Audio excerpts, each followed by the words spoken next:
Thank you so much for being here. I appreciate it. So, I have something here that I have written out on the dry erase board, and I had asked somebody about 2 weeks ago, what are they calling the generation after Gen Z? And he said Alpha. Now, you probably already knew that. Honestly, I wasn't paying attention. I had no idea.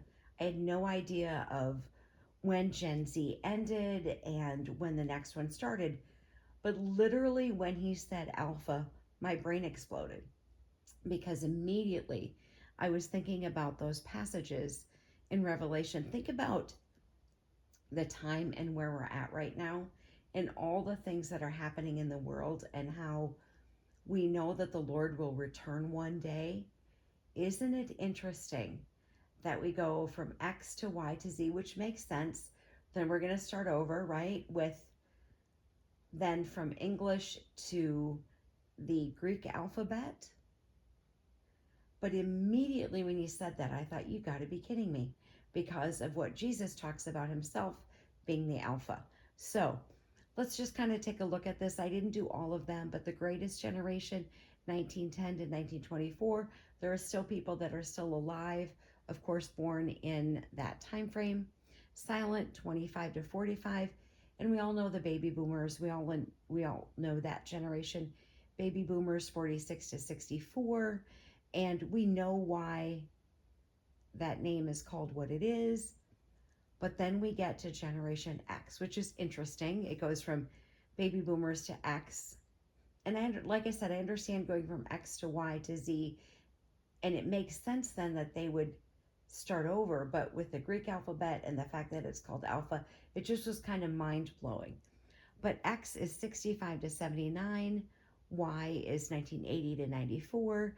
Z 95 to 2012, and Alpha 2013 to 2025. So, of course, obviously, I'm not Generation Alpha, because if I were, I would know. And also, I'm not 12. But here we are in this particular time in which we live.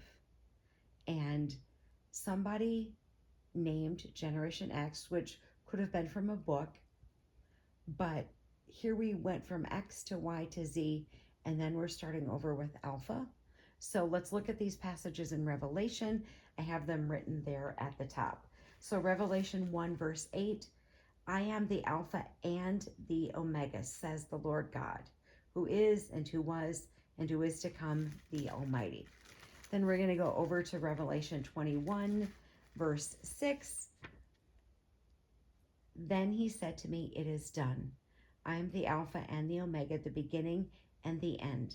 To the thirsty I give water as a gift from the spring of the water of life. And then let's go over to Revelation 22 verse 13. I am the Alpha and the Omega, the first and the last, the beginning and the end. So literally when he said that, I was blown away because I didn't know. And you all probably know that because you're amazing, bright, beautiful people. But I thought to myself, I'm going to have to make a video about this just in case you're one of the people, as I was, that did not know that after Z they named it Alpha. Armor up, we ride at dawn. May God bless you as always. Have a great day.